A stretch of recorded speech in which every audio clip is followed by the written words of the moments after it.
Depuis la classe des disciples de la session dernière, on était en train d'aborder le sujet du péché. À moins que je ne m'abuse, on parlait du péché, la notion du péché. On parlait de la notion du péché. Et aujourd'hui, je crois que je devais continuer. Mais alors que j'étais en train de prier, je sentais une direction assez particulière. Je sais qu'il y a la deuxième partie de la notion du péché que je devais continuer. Mais je sentais pendant quelques minutes que je puisse un peu ouvrir notre intelligence par rapport à quelque chose. Et comme j'ai dit, la session ne sera pas longue. On sera en train je serai en train d'ouvrir quelque chose dans votre esprit et on va se séparer. On va se séparer après ça. Et peut-être demain, mardi, parce que normalement nos classes c'est le mardi. Donc demain mardi, je reviendrai pour qu'on puisse maintenant donner la classe comme il faut. Et je crois que le média aussi se sera déjà préparé afin qu'on ne puisse pas avoir beaucoup de soucis, que les choses soient fluides. Donc je crois qu'on va aller comme ça. Alors, je suis dans 1 Roi, le chapitre 19. Je vais commencer à partir du verset 7. L'ange de l'Éternel vint une seconde fois, le toucha. Il s'agit ici de l'histoire d'Élie. L'ange de l'Éternel vint une seconde fois, le toucha et dit, « Lève-toi, mange, car le chemin est trop long pour toi. » Il se leva, mangea et but, et avec la force que lui donnait cette nourriture, il marcha 40 jours et 40 nuits jusqu'à la montagne de Dieu à Horeb. Et là, il entra dans la caverne, et il y passa la nuit. Et voici la parole de l'Éternel lui fut adressée en ces mots, « Que fais-tu ici, Élie ?» Il répondit, « J'ai déployé mon zèle pour l'Éternel, le Dieu des armées, car les enfants d'Israël ont abandonné leur alliance, ils ont renversé tes autels, et ils ont tué par l'épée tes prophètes. Je suis resté moi seul, et ils cherchèrent à m'ôter la vie. L'Éternel dit, « Sors, tiens-toi dans la montagne devant l'Éternel. » Et voici l'Éternel passa. J'aimerais que vous puissiez vous concentrer sur ce verset parce que ce verset contient la clé de la petite exhortation que je serai en train de donner ce soir. Il dit, « Sors et tiens-toi dans la montagne devant l'Éternel. » Et voici l'Éternel passa. Et devant l'Éternel, il y eut un vent fort et violent qui déchirait les montagnes et brisait les rochers. L'Éternel n'était pas dans le vent. Et après le vent, j'aimerais que tu puisses souligner la première des choses, c'est qu'un vent fort et violent qui déchirait les montagnes et brisait les rochers, mais la Bible dit l'Éternel n'était pas dans le vent. Et après le vent, ce fut un tremblement de terre. L'Éternel n'était pas dans le tremblement de terre. Et après le tremblement de terre, un feu. L'Éternel n'était pas dans le feu. Et après le feu, un murmure doux et léger. Et quand Élie l'entendit, il s'enveloppa le visage de son manteau et sortit et s'étint à l'entrée de la caverne. Et voici, une voix lui fit entendre ces paroles. « Que fais-tu ici, Élie ?» Je vais juste m'arrêter là et je vais vous faire lire un autre passage. Après, je serai en train de couler. Le prochain passage sera dans Proverbe, le chapitre 25, le verset 2. La Bible déclare, « La gloire de Dieu, c'est de cacher les choses. La gloire des rois, c'est de sonder les choses, pour certaines versions qui vont pour dire des choses qui sont cachées. Donc la gloire de Dieu, c'est de cacher les choses. Et la gloire des rois, c'est de sonder des choses. » Je vais essayer de lire ça dans une autre version, Proverbe 25.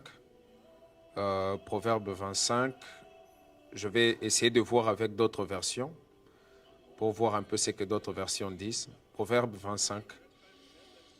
La version Semeur dit, la gloire de Dieu, c'est de tenir certaines choses cachées. La gloire du roi, c'est de s'enquérir soigneusement de ces choses. Voyons encore une autre version. La version Bible français courante dit, nous honorons Dieu parce qu'il tient certaines choses cachées. Nous honorons les rois parce qu'ils examinent le fond des choses. Parole de vie 2017 dit, la gloire de Dieu, c'est d'agir de façon cachée. Et la gloire des rois, c'est de découvrir ce que Dieu a caché. La version Martin dit, la gloire de Dieu est de céder la chose et de sceller la chose. Et la gloire des rois est de sonder les affaires. Je finis avec la version Osterwald qui dit, la gloire de Dieu est de cacher les choses, mais la gloire des rois est de sonder les affaires. Gloire au Seigneur. Alors, il y a une chose que Dieu a placée dans mon esprit ce soir alors que j'étais en train de prier, aux environs de 20 heures, je pense. J'étais en train de prier et je me disais, je vais continuer avec l'enseignement que j'avais commencé.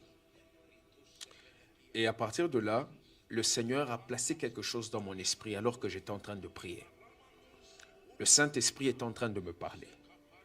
Et là, l'Esprit m'a dit quelque chose et il m'a dit de partager avec vous rien que sur ça pour l'école de disciples ce soir. Il m'a dit, généralement lorsque nous cherchons Dieu, lorsque nous avons l'habitude de prier, de nous consacrer, de chercher Dieu, nous tombons non seulement dans la manie de l'habitude, mais nous tombons dans une certaine habitude de comment Dieu se manifeste à nous. Et lorsque nous tombons dans l'habitude de comment Dieu se manifeste à nous, il est possible que nous puissions attendre Dieu dans un mouvement, alors que Dieu n'est plus dans le mouvement où il s'était manifesté la dernière fois alors qu'il s'est présenté à nous. Et c'est là que l'Esprit m'a dit, c'est comme ça que beaucoup de gens ratent ou passent à côté de la visitation divine ou passent à côté de Dieu alors qu'il est en train de chercher à leur parler. J'aimerais que tu puisses retenir attentivement ce que je suis en train de te dire. L'Esprit de Dieu m'a enseigné quelque chose. Il m'a dit, Dieu est initiateur du mouvement. Dieu peut initier un moyen par lequel il passe pour te visiter, pour te parler. Il y a une habitude, quelque chose que Dieu utilise toujours pour te parler, quelque chose que Dieu utilise toujours pour te visiter. Des rêves, des visions, une voix audible. Dieu peut initier un mouvement qui fait que par ce mouvement, tu sais reconnaître comment Dieu étend sa main pour te toucher.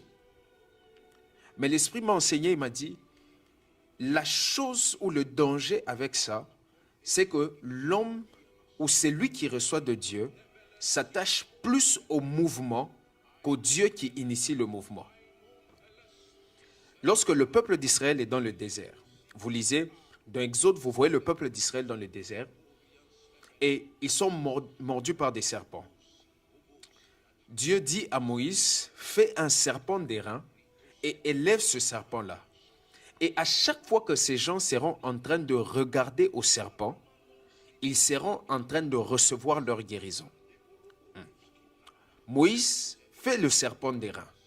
Il élève le serpent. Et tous ceux qui regardaient au serpent étaient guéris. Le mouvement était la guérison qui passait par le fait de regarder au serpent. Mais il y a une chose qui est l'erreur d'Israël, qui est aussi l'erreur de beaucoup de gens dans votre vie d'intimité ou dans la vie quotidienne de la sacrificature, dans votre vie de prière, dans votre vie de consécration. Ce que Israël va faire, c'est que après que Dieu ait initié le mouvement du serpent d'airain pour la guérison, ils vont prendre ce serpent et le mettre dans le temple et commencer à prier et à idolâtrer, si je peux le dire ainsi, ce serpent-là. Jusqu'à ce que Dieu demande, plus tard lorsque vous lisez Abdias et vous lisez le livre de Néhémie aussi ou de Jérémie, pardon, Dieu demande à ce qu'on puisse détruire cette représentation du serpent qu'ils avaient déjà mis dans le temple. Dieu est celui qui a placé le serpent. Dieu est celui qui a dit à Moïse, fais le serpent d'airain, pour que ces gens puissent recevoir leur guérison par le serpent d'airain, lorsqu'ils seront en train de regarder au serpent d'airain. Mais qu'est-ce qui fait en sorte que le même Dieu demande à ce qu'on puisse détruire le serpent d'airain? C'est parce que ceux qui étaient censés être bénéficiaires de cela se sont attachés plus au mouvement qu'au Dieu qui initie le mouvement. Je vous ai fait lire l'histoire d'Élie dans 1 Roi, le chapitre 19. Il y a une chose importante que vous devez remarquer lorsque vous lisez. Nous sommes dans 1 Roi 19, et vous lisez. La première des choses, la Bible dit que Dieu vient, il y a comme un vent fort et violent qui passe. Mais la Bible dit une chose, c'est que Dieu n'était pas dans le vent. Mais il y a une chose importante que vous devez remarquer, c'est que Dieu, le Saint-Esprit, nous l'appelons le Ruach HaKodesh. Dieu se manifeste comme un vent. Plusieurs fois, le Saint-Esprit lui-même, lorsque le Saint-Esprit descend, il y avait un vent fort et impétueux. Vous allez voir, à chaque fois, plusieurs fois, Dieu s'est manifesté dans la Bible. Il s'est manifesté comme un vent. Mais la Bible dit, Dieu n'était pas dans le vent. La deuxième des choses, après le vent, ce fut un tremblement de terre. On dit l'Éternel n'était pas dans le tremblement de terre. Mais vous allez voir, lorsque les enfants d'Israël demandent à ce qu'ils puissent recevoir la parole de Dieu comme Moïse écoutait Dieu et qu'ils s'approchent de la montagne, il y avait des tonnerres, il y avait des éclairs, il y avait des tremblements de terre. Lorsque Jésus ressuscite, la Bible dit quoi? Il y avait des tremblements de terre, il y avait des tombeaux qui étaient ouverts, de sorte que même d'autres personnes étaient revenues à la vie ce jour-là. Mais la Bible dit, Dieu n'était pas dans le tremblement de terre. Mais c'est aussi une manifestation de la présence de Dieu. C'est aussi une manifestation de la présence active de Dieu. Le vent, le tremblement de terre. Mais cette fois-là, la Bible dit, Dieu n'était pas dans le vent. Dieu n'était pas dans le tremblement de terre. La troisième des choses encore, comme si cela ne suffisait pas, la Bible dit encore que quand Élie l'entendit, on nous parle même du feu. On nous parle même du feu. Mais on dit que Dieu n'était pas dans le feu. Mais lorsque vous lisez le verset 13, le verset 12 dit, et après le tremblement de terre, un feu. L'Éternel n'était pas dans le feu. Mais lorsqu'on nous parle du feu, vous voyez, lorsque Dieu se révèle à Moïse, Dieu se révèle comme un feu qui consume le buisson ardent. Donc, c'est très normal que lorsque Élie voit le feu, qu'il se dise Dieu est dans le feu. Parce que Dieu s'est manifesté plusieurs fois comme un feu. Mais la Bible dit, Dieu n'était pas dans le feu. Et après le feu, un murmure doux et léger. Verset 13, j'aime ça. Quand Élie l'entendit, il s'enveloppa le visage de son manteau, il sortit et se tint à l'entrée de la caverne, et voici une voix lui fit entendre ces paroles. Que fais-tu ici, Élie? La sensibilité spirituelle d'Élie, son esprit prophétique, pouvait lui montrer ou lui dire que malgré que ce que tu es en train de voir et d'entendre sont des manifestations de Dieu lorsqu'il arrive, sache que cette fois, Dieu n'est pas dans cette manifestation. Malgré que Dieu s'est manifesté plusieurs fois comme un feu, Dieu s'est manifesté plusieurs fois comme un vent, Dieu s'est manifesté par des tremblements de terre, Dieu a fait X et Y choses. Plusieurs fois, la présence active de Dieu s'est manifestée par ses critères. Mais cette fois, son esprit prophétique, son sens prophétique était assez aiguisé pour lui faire comprendre que, écoute Élie, Dieu n'est pas dans le feu. Dieu n'est pas dans le vent. Dieu n'est pas dans les tremblements de terre. Mais j'aime une chose, on dit un murmure doux et léger. Et Élie n'est pas sorti lorsqu'il a entendu la voix. j'aimerais que vous puissiez noter ça. Élie n'est pas sorti lorsqu'il a entendu la voix. Élie est sorti lorsque son esprit était assez sensible pour capter le signe qui était en train d'annoncer la venue de la présence active de Dieu. Et c'est seulement en ce moment-là que la voix de Dieu devient disponible pour lui. En réalité, ce que vous ratez en premier, ce n'est pas la voix de Dieu. Dieu est un roi. Dieu est un roi. Et je vais vous donner un exemple très facile pour que vous puissiez comprendre. C'est comme un président. Lorsque un président est en train de venir, il y a ce qu'on appelle les convoyeurs qui sont devant lui. Lorsque un président est en train de se déplacer, il y a un cortège qui est avec lui. Et généralement, le véhicule du président n'est pas devant. Alors, qu'est-ce que tu es en train de me suivre? Généralement, le véhicule, même pas généralement, le véhicule du président n'est jamais devant. Il y a toujours un convoi qui vient.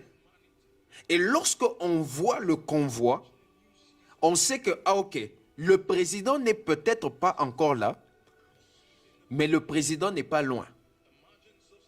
Donc, on commence déjà à accueillir le convoi sans même qu'on ait vu le président. Parce qu'on sait que la présence de ce convoi signifie que le président n'est pas loin. Donc, ce que vous ratez en premier, ce n'est pas d'abord le président. Ce que vous ratez en premier, c'est le convoi.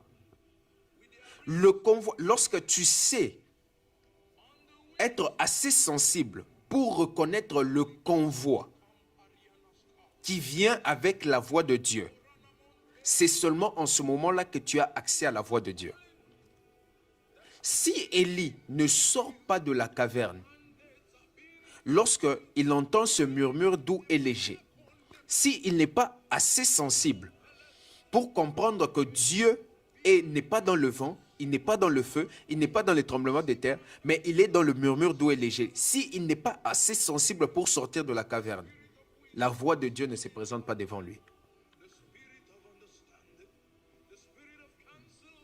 J'ai toujours écouté Dieu lorsque je prie, j'écoute toujours Dieu me parler alors que j'adore. Depuis un moment, tu adores, tu n'écoutes rien. Pourquoi? Parce que tu as placé Dieu dans une habitude et dans un mouvement. Mais la Bible t'a déjà dit une chose, c'est que la gloire de Dieu, c'est de cacher les choses. Voilà pourquoi j'ai toujours dit, Dieu aime jouer à cache-cache. Pourquoi? Matthieu 7,7 a déjà instruit sur une chose, c'est que la première dimension de l'enfant est de demander pour recevoir. Mais la dimension de l'homme adulte est de chercher pour trouver. Dieu sait que dans le monde spirituel, la monnaie pour ton ascension, c'est ta soif. Et la demande ne représente pas parfaitement la soif. C'est la recherche qui représente parfaitement la soif.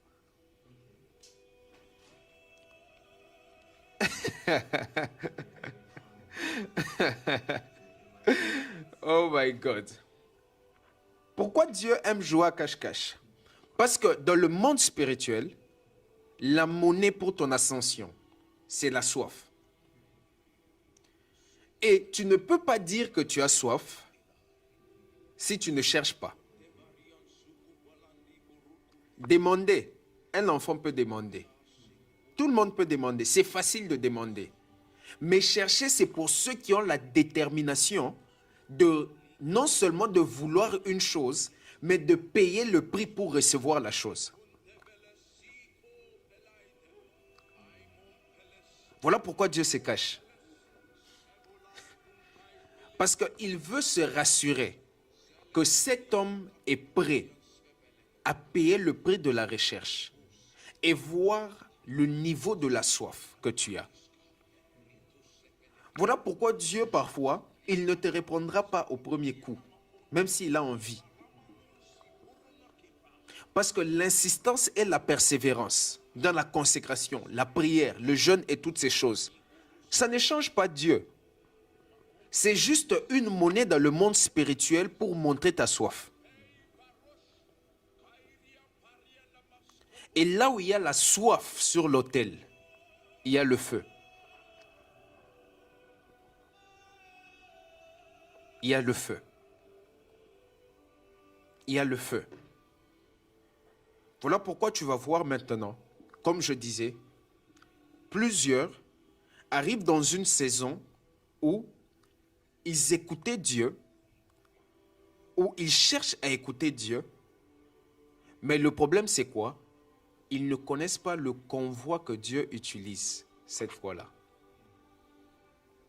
Parce que Dieu a plusieurs canaux, Dieu a plusieurs convois qu'il utilise pour nous faire parvenir sa voix.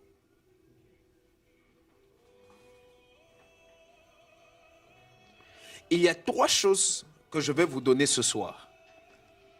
La première des choses, c'est le convoi. Il y a 2 choses qui précèdent la personne de Dieu. La première des choses, c'est le convoi. La deuxième des choses, c'est sa voix. La troisième des choses, maintenant, c'est sa personne. Voilà pourquoi en Éden, avant que Dieu ne puisse venir rencontrer Adam, Adam n'a pas écouté Dieu et il s'est caché. Adam a écouté la voix de Dieu. Lorsqu'il dit « Adam, où es-tu » il dit « Je me cache parce que je suis nu ». Lisez, la Bible dit quoi? Adam dit à Dieu « J'ai entendu ta voix parcourir le jardin et je suis allé me cacher ». Donc Adam n'avait pas encore rencontré la personne de Dieu. Mais Adam avait déjà rencontré la voix de Dieu. Parce que la voix de Dieu précède toujours la personne. Et avant la voix, il y a le convoi qui ramène à la voix. Ah. J'avais promis de commencer par les choses faciles. J'avais promis de ne pas être trop compliqué, de commencer par des choses faciles. J'avais vraiment promis de commencer par des choses faciles. Et ensuite, on va passer aux choses compliquées. Mais l'Esprit me demande de dire ceci parce que il y a une saison des directives qui doivent venir. Et si je ne vous enseigne pas ceci, il est possible que vous puissiez passer à côté de ce que Dieu a prévu, de ce que Dieu veut vous dire, simplement parce que vous ne connaissez pas la méthodologie de Dieu. Simplement parce que vous ne connaissez pas la méthodologie de Dieu. Seigneur Jésus. Oh my God. Oh my God. On a demandé un deuxième micro de ce côté-là. Dieu, j'ai voulu vous donner ces 3 choses pour ce soir. Le convoi, la voix, ensuite la personne. Vous ne rencontrerez pas la personne si vous n'avez pas encore rencontré la voix. Et vous ne rencontrerez pas la voix si vous n'avez pas encore rencontré le convoi.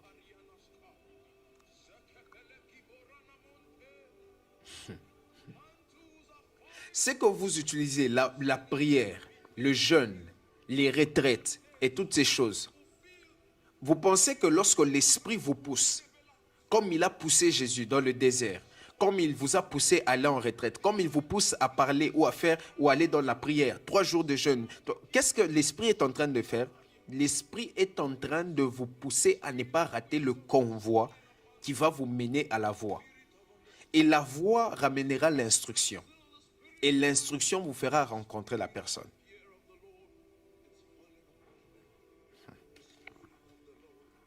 Je vais vous donner un exemple. Vous allez en retraite parce que l'Esprit vous dit, vous devez faire 3 jours de jeûne et prière. Lorsque vous faites les 3 jours de jeûne et prière, les 3 jours de jeûne et prière, c'est le convoi qui doit vous ramener à la voie. Après avoir fait les 3 jours de jeûne et prière, vous terminez. Et là, l'Esprit de Dieu vous dit, après cette session de 3 jours de jeûne et prière, Dieu vous amène dans une saison où vous devez opérer dans la guérison. Maintenant, parce que vous devez opérer dans la guérison, voici les instructions de la saison. Parce qu'à chaque fois que la prophétie vient, la prophétie a une sœur jumelle qu'on appelle l'orientation. Une prophétie sans orientation ne vous mènera nulle part. Si je te dis, Angelo, demain tu seras millionnaire, tu dis Amen, et puis je pars. Tu as une prophétie, c'est bien, mais cette prophétie a une béquille. Parce que tu n'as qu'une seule jambe. Si je te disais, Angelo, demain tu seras millionnaire, la question qui doit venir à ton esprit, c'est comment cela se fera-t-il? Dieu ne va pas te révéler le 100% du chemin plus souvent. Pourquoi? Parce que si Dieu te révélait le chemin, tu pourrais décider d'abandonner la prophétie. Parce que très souvent, les grands pouvoirs viennent toujours avec des grandes responsabilités.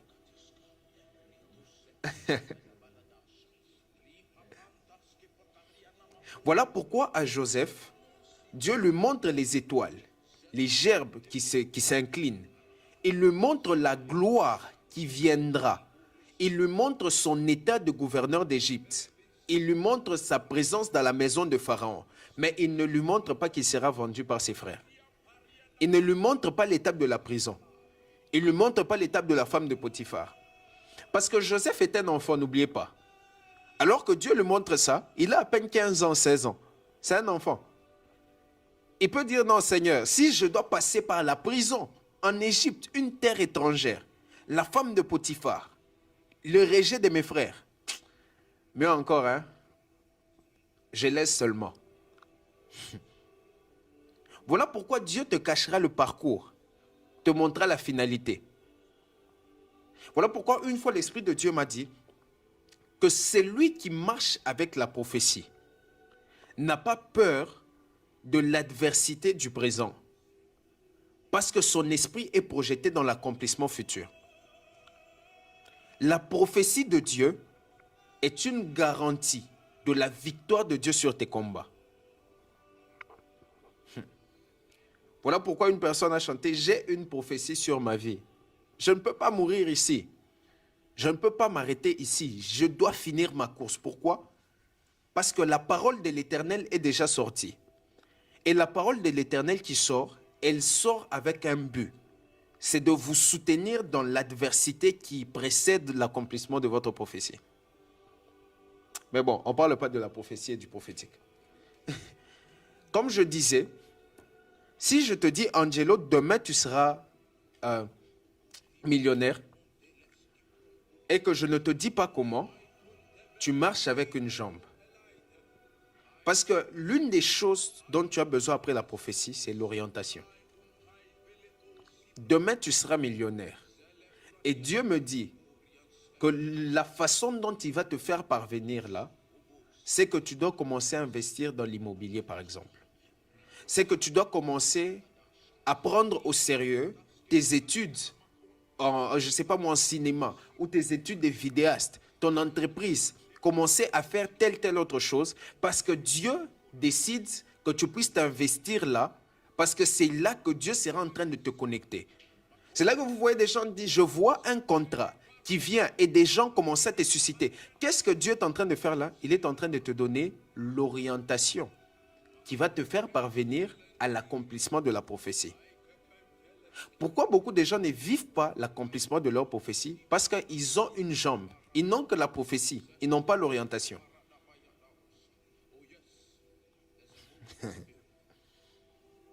Maintenant, je disais quoi? Pour arriver à rencontrer la personne de Dieu, vous avez le convoi, vous avez la parole ou la voix qui vous conduit à l'instruction pour rencontrer la personne. Donc, lorsque vous jeûnez, l'exemple que je donnais, le convoi, vous ramène à la parole. Tu dois opérer dans le don de guérison. Ou ta voix, je vais faire ceci avec ta voix. Je vais t'amener dans les nations. Je vais t'amener dans tel pays. Tu as la voix. La voix te donne l'instruction. Et c'est cette instruction-là qui va maintenant te conduire à la personne de Dieu pour vivre sa gloire. Maintenant, le problème avec vous, c'est quoi?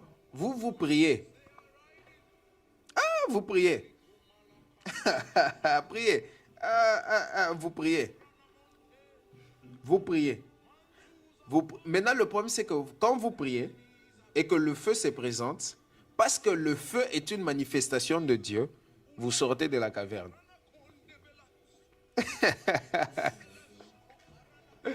Oh my God.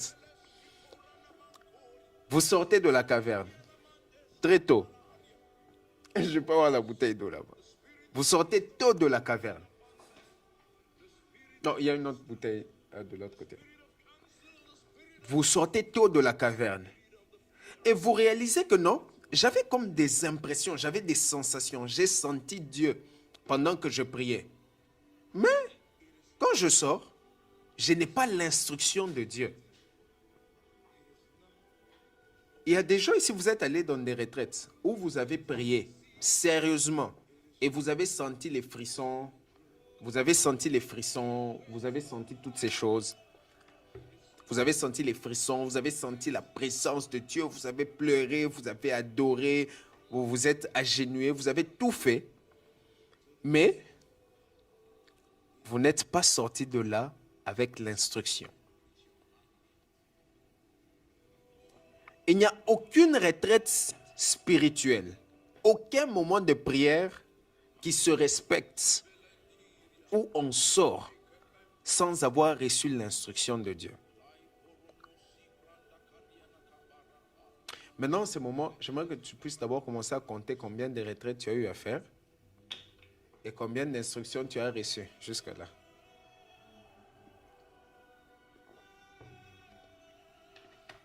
À l'âge. Oui, vas-y. Combien de retraites? Combien de retraites? Des gars. Des gars, vraiment. Combien de retraites spirituelles où nous sommes allés et Dieu devait se manifester dans le murmure doux et léger. Et lorsque nous avons juste reçu une manifestation de Dieu, nous avons vu un convoi de Dieu sans se rassurer que c'était le bon convoi. Okay. Nous sommes sortis. J'ai vu Dieu. J'ai vécu Dieu. Shabaya. Là, les gens vont sentir en sortant d'ici. Tu as pris le mauvais train. Ok. Tu devais prendre le métro qui va te déposer si c'est à la gare de Paris, je ne sais pas moi quelle gare. Tu es là. Tu t'es retrouvé en Mbujimaï. Pourquoi? Est-ce que de feu commence à se poser sur eux? Mais le convoi d'Élie, c'est un murmure doux et léger.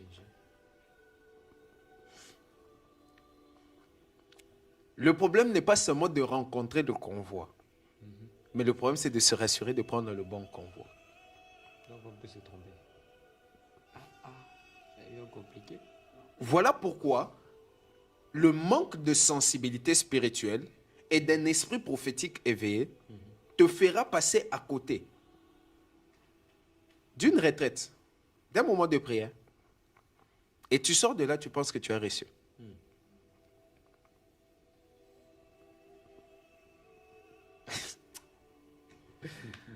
Oh my God. Oh my God. On aime ce genre de choses. Oh my God. En tout cas. Voilà pourquoi. Je pense que je vais finir sur moi ici. Voilà pourquoi il est très capital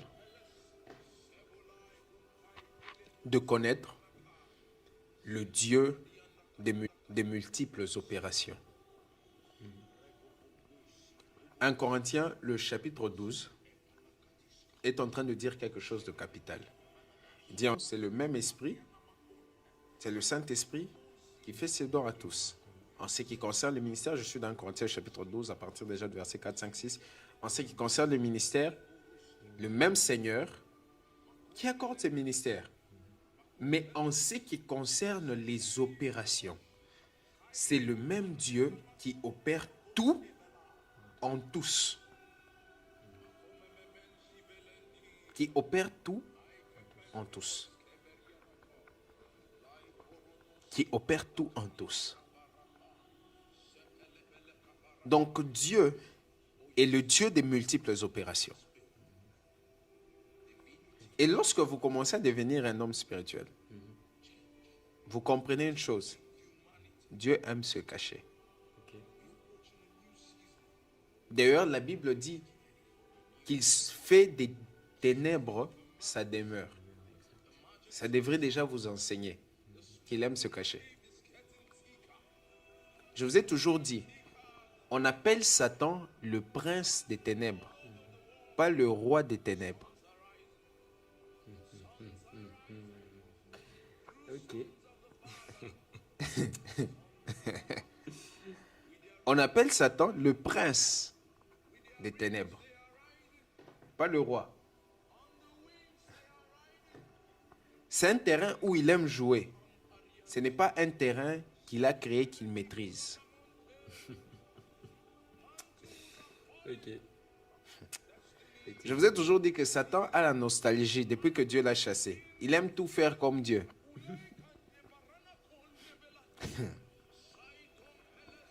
Lorsque vous commencez à grandir, voilà pourquoi, dans vos temps de prière, de méditation, de ceci, de cela, il y a cette frustration qui se crée dans votre esprit parce que vous avez l'impression que plus vous avancez, on dirait que moins vous devenez sensible, on dirait que moins vous écoutez Dieu. Je sais qu'il y a des gens ici, ils ont pleuré, hein? Mais Seigneur, j'ai rien fait. Qu'est-ce qui se passe? Qu'est-ce qui se passe? J'ai l'impression que quand je lis ma Bible, ou quand ce n'est plus comme avant. Qu'est-ce que j'ai fait? Dieu joue à cache-cache. Et c'est là que la Bible dit maintenant dans Proverbe 25, la gloire des rois, c'est de sonder ce qui est caché. Il dit, il a fait de vous un peuple de rois et des sacrificateurs. Donc, il est de notre ou de votre responsabilité de savoir comment sonder les choses cachées. Parce que qu'est-ce que Jésus faisait? Jésus, la Bible dit qu'il est l'image visible du Dieu invisible. Et Jésus a passé plus son temps à parler en parabole qu'à parler sérieusement. Ok. Ça vous a jamais interpellé? On est en train de lui parler sérieusement et on s'attend à une réponse. On lui pose une question. C'est comme quelqu'un avec qui vous discutez. Ah bon, comment tu trouves la situation politique actuellement dans tel pays? Après, il commence. Le royaume, c'est comme deux hommes qui courent. Papa, pourquoi tu ne peux pas me répondre straight? Remettez-vous dans la peau des personnes qui étaient autour de Jésus. Ça devait être des gens frustrés quand il lui parle. On vient frapper Jésus. Mais on lui pose une question. Bon, ok, ici, qu'est-ce qu'on doit faire? Tu crois à ça ou on fait ça? Le royaume est comme... Lorsque tu commences une histoire, il y avait 5 vierges, oh, il y avait 10 vierges. Papa, réponds-nous. Ah, Seigneur. Parce que l'enseignement par les paraboles, c'est que vous devez savoir, l'enseignement par les paraboles était le type d'enseignement que les rabbins utilisaient.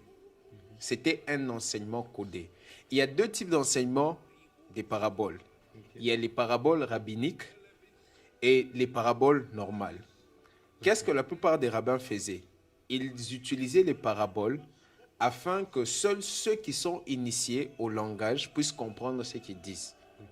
Et échanger même au milieu du peuple sans pour autant que les gens ne puissent comprendre. Ok. Bien. Maintenant, écoutez ce que Jésus dit. À eux, vous connaissez ce verset? À eux, je leur parle en parabole. Pour qu'en écoutant, ils n'écoutent rien. Pour qu'ayant des yeux, ils ne voient rien. Mais à vous, Ok. je vais vous chercher ce verset. Parce que les gens vont dire, non, apparemment, j'ai inventé un verset. Ah, Zambé. D'accord. Matthieu, le chapitre 13, le verset 13.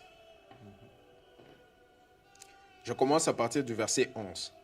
Jésus leur répondit, parce qu'il vous a été donné de connaître les mystères du royaume des cieux, et que cela ne leur a pas été donné. Ok. Car on donnera à celui qui a et il sera dans l'abondance. Mais à celui qui n'a pas, on notera même ce qu'il a. Ce passage, j'ai toujours aimé, mais je ne vais pas faire de commentaires là-dessus. Mais la question que je pose toujours, c'est il n'a pas. On va lui ôter quoi déjà? Lui, il n'a pas. On dit, mais à celui qui n'a pas, on lui ôtera même ce qu'il a. Donc même celui qui n'a pas a quand même quelque chose. Donc il n'y a personne qui n'a rien. C'est ce que Moïse essaie de faire comprendre à Dieu. Je n'ai rien. Dieu lui dit, tu as quoi? Il dit, je n'ai rien. Dieu lui dit, alors la verge que tu as entre les mains. Parce qu'il n'y a personne qui n'a jamais réussi quelque chose. Mais je ferme la parenthèse. Le verset 13, il dit, c'est pourquoi je leur parle en parabole. Parce qu'en voyant, ils ne voient point, et qu'en entendant, ils n'entendent ni ne comprennent. Et pour eux s'accomplit cette prophétie d'Ésaïe. Vous entendrez de vos oreilles et vous ne comprendrez point. Vous regarderez de vos yeux et vous ne verrez point. Qu'est-ce que Jésus est en train de dire? Je suis en train de parler ainsi pour qu'eux ne puissent pas comprendre. Mais à vous, je vais révéler les mystères du royaume parce qu'à vous, il a été donné de comprendre. Donc, Jésus qui est l'image visible du Dieu invisible, il vient vous faire comprendre une chose. C'est que Dieu aime se cacher. Et Dieu parle toujours par un langage codé.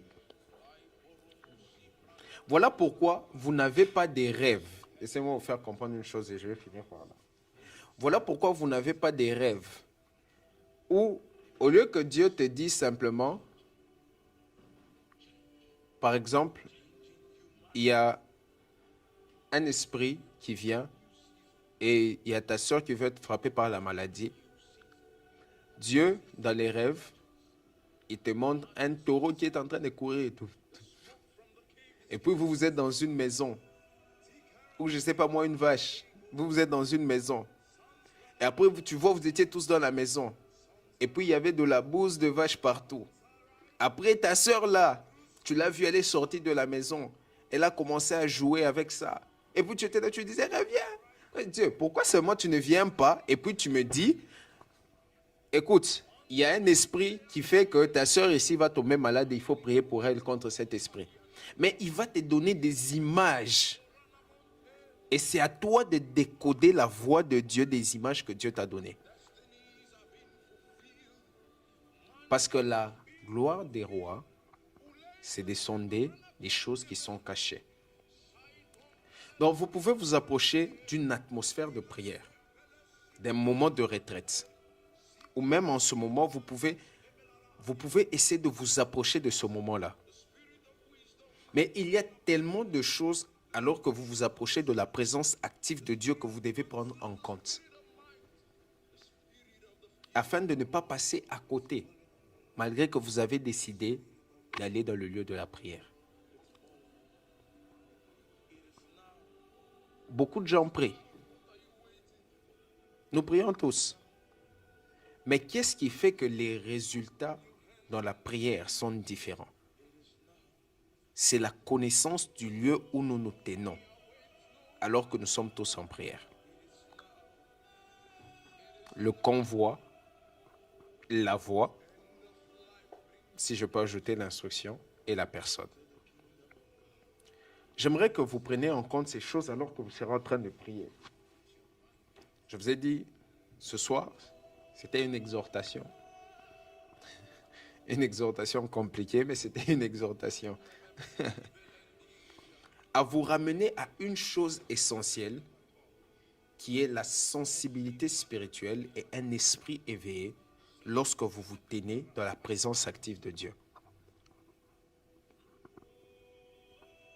La sensibilité spirituelle. Beaucoup vous priez par habitude seulement. C'est l'habitude de prier.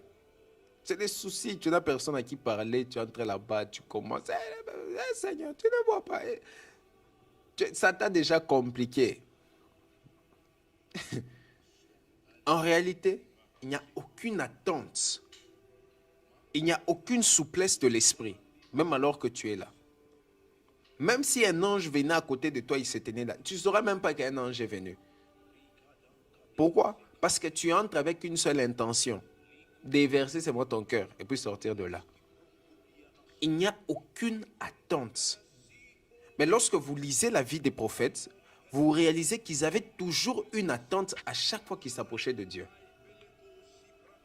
Toujours une attente de comment les choses doivent se faire. Mais lorsque toi tu t'approches, c'est juste, ah, j'ai pas prié, hein. Tu commences, Seigneur, ma famille, mes problèmes, mes soucis, mes ceci, mes cela, Seigneur brise, Seigneur brûle, Seigneur, tout. Et après, Amen. Premier jour, deuxième jour, Seigneur, ton feu, utilise-moi. Amen. Troisième jour, quatrième, cinquième jour, sixième, septième jour, tu viens de la retraite. Après, non, on t'attend à l'extérieur. Ah, et moi, je t'attends. Comment s'est passé la retraite? Ah, c'était bien. Ah, j'ai senti la présence de Dieu. Ouf. J'ai senti. Waouh! Quelle présence. Dieu nous fera beaucoup de bien. Mais alors que tu priais, l'ange était venu pour te parler. Il t'a attendu là-bas. Tu n'as pas reconnu le convoi.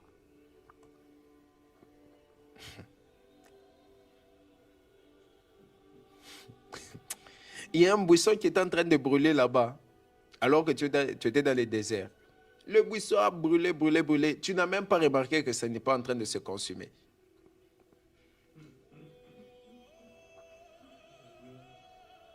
Vous pensez que ce n'est pas, c'est anormal de voir quelque chose se brûler dans le désert pendant la journée?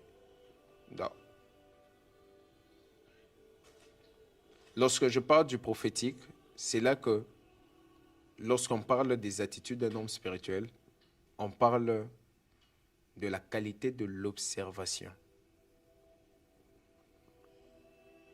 Il fallait que Moïse puisse observer, tirer attention, pour voir que, comment il y a un feu là-bas depuis un moment? Parce que toi, tu vas voir quelque chose se brûler, puis tu dis, ah, tu vas même pas remarquer que non, ça ne se consume pas, non. Bon, le feu vient de commencer, ça va se consumer seulement, tu pars. Mais Moïse a dû regarder. Vous devez vous poser cette question. Parce que pour remarquer que ça ne se consume pas, il a dû attendre quelques minutes et observer. Donc, il a vu un buisson qui brûlait, il n'est pas passé. Il a regardé le buisson brûler. Et puis, comment depuis que ça a brûlé, ça ne se consume pas? Je vais aller voir ça de plus près. Et remarquez, comme Élie, il n'y a que lorsqu'il s'approche du convoi que la voix vient pour dire, retire tes sandales, retire tes souliers, car la terre que tu piétines est sainte. S'il avait observé le buisson de loin, le convoi allait l'attendre. Et s'il ne s'était pas approché du convoi, il allait partir et rater la voie. Parce que la voie ne vient pas tant qu'on n'a pas encore pris le convoi. Maintenant, à cause de ton manque de sensibilité spirituelle, combien de convois tu as raté depuis le début de l'année? Ne vous en faites pas, hein? Ça nous arrive à tous, même moi. Combien de convois on a raté?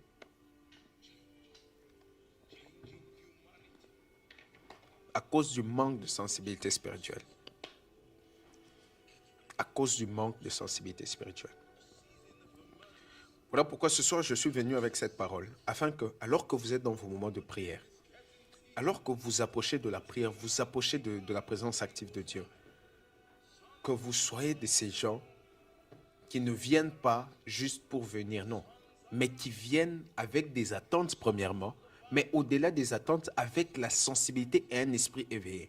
Parce qu'ils comprennent que alors que je suis ici, je dois reconnaître mon convoi qui doit m'amener vers la voie. Peut-être que mon convoi est là au moment de l'adoration. Peut-être que mon convoi à moi vient au moment de la louange. Peut-être que mon convoi à moi, c'est au moment de l'assoupissement.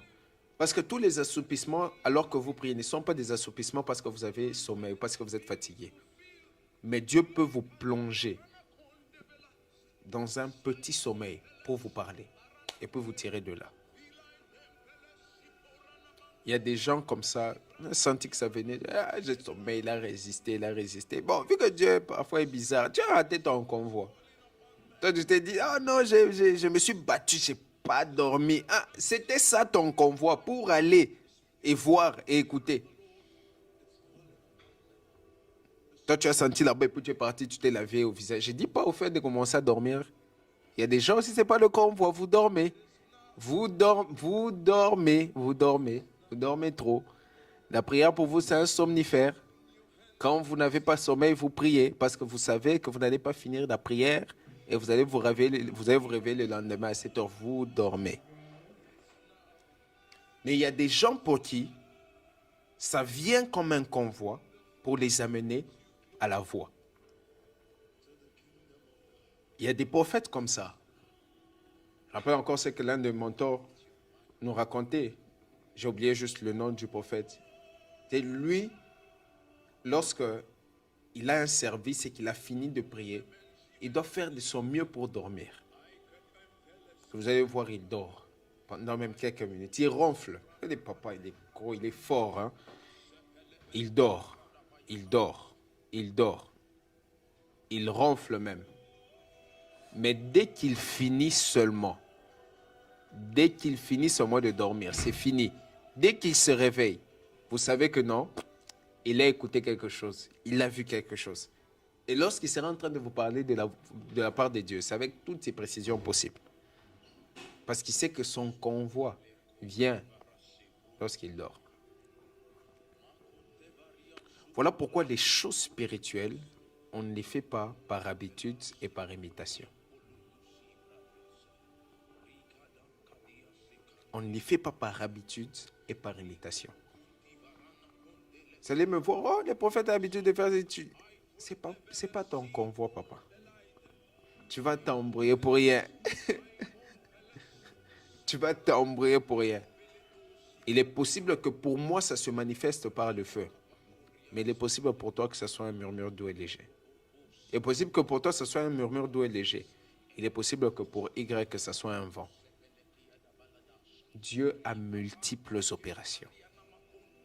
Et la chose n'est pas de rattacher Dieu à un mouvement, mais plutôt de le rattacher à sa personne et d'être assez sensible pour reconnaître le convoi. Je vais prier pour nous.